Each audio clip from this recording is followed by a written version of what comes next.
Hey guys, JTS here, and today I figured it would be fun to get into some Swami Vivekananda, specifically Jnana Yoga. I don't know how well that's really going to show, but specifically Practical Vedanta Part 1, and specifically Jnana Yoga by Swami Vivekananda, who is really a great author on the yogas if you're new to them or interested in that sort of thing. But it starts off... the whole idea of Vedantic ethics is that it does not depend on anything unknowable, nor does it teach anything unknown.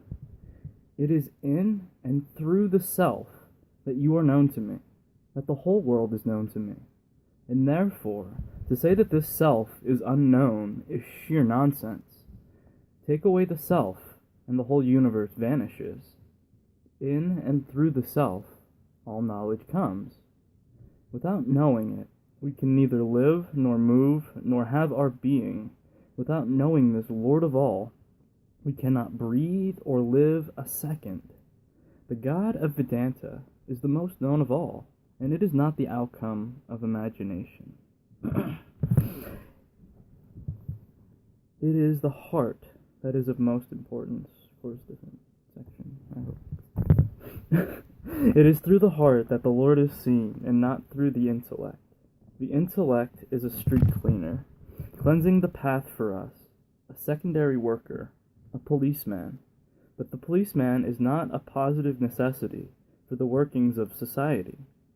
He is only to stop disturbances, to check wrongdoing, and that is all the work required of the intellect. Do you feel? That is the question. If you do, you will see the Lord. The feeling that you have today will be intensified, deified, raised to the highest level, till you feel the oneness in everything, till you feel God in yourself and in others. The intellect can never do that.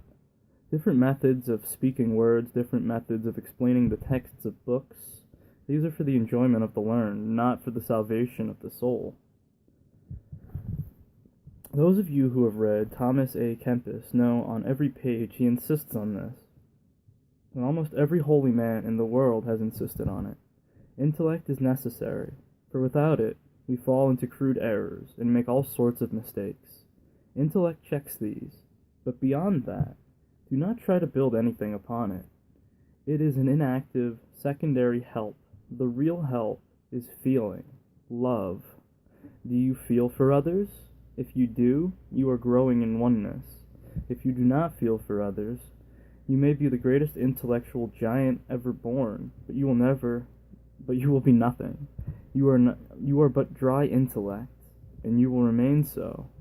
And if you feel, even if you cannot read any book and do not know any language, you are on the right way. The Lord is yours.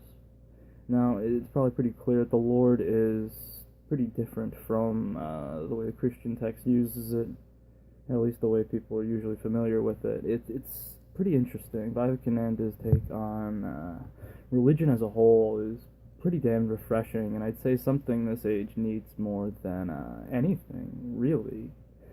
It's a good thing that we kind of stepped away from, I guess, blind faith in some regards, but it seems as though we're kind of denying that whatever you want to call this experience of life is a collision of two separate universes.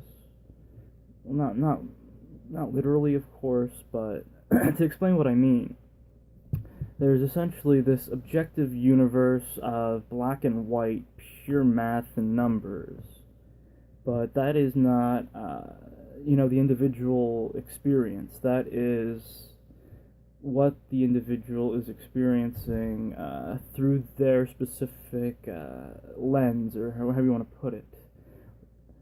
And it's through that black and white becomes colored in grays and, well, just, I'd say actual colors as well.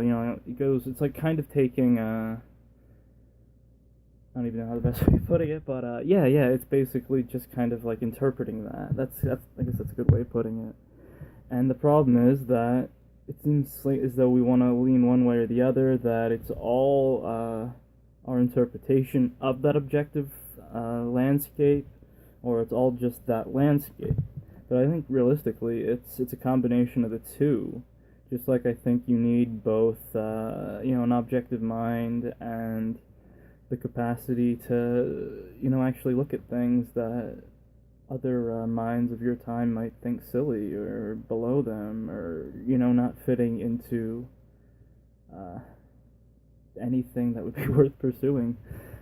But to finish this off, feel like Christ, and you will be a Christ. Feel like Buddha, and you will be a Buddha. It is feeling that is the life, the strength, the vitality, without which no amount of intellectual activity can reach God. Intellect is like limbs without the power of locomotion. It is only when feeling enters and gives the intellect motion that it moves and works on others. That is so all over the world, and it is a thing which you must always remember. It is one of the most practical things in Vedantic morality, for it is the teaching of Vedanta, that you are all prophets, and that you all must be prophets. Scripture is not the proof of your conduct, but you are the proof of Scripture. How do you know that a book teaches truth? Because you are truth, and you feel it. That is what Vedanta says. What is the proof of the Christs and Buddhas of the world? That you and I feel like them. That is how you and I understand that they were true. Our prophet's soul is the proof of their prophet's soul. Your Godhead is the proof of God himself. If you are not a prophet, there never has been anything true of God. If you are not God, there never was any God and never will be. This, says Vedanta, is the ideal to follow. Every one of us will have to become a prophet. You are that already, only know it. Never think there is anything impossible for the soul. It is the greatest heresy to think so. If there is sin, this is the only sin, to say that you are weak, or others are weak. Now, it's a very, very different view of sin. That's the only way it's ever really put. In Vedanta, it's kind of all religions are considered to be true, and it's just really that some express the truth better than others, or in a more, can't really think of the word, just explaining it on a higher level. Because it seems as though people aren't always ready for some of the crazier things like knowledge yoga or Jnana yoga, which it's a crazy, crazy thing to wrap your mind around. Even the concept of Maya, or really the world of experience, is just crazy. Like, there's like 40, 50 pages on it in just this text here, and this is kind of condensed compared to the other one I had that was 300 pages. This one's just a smaller text. But it's been JTS.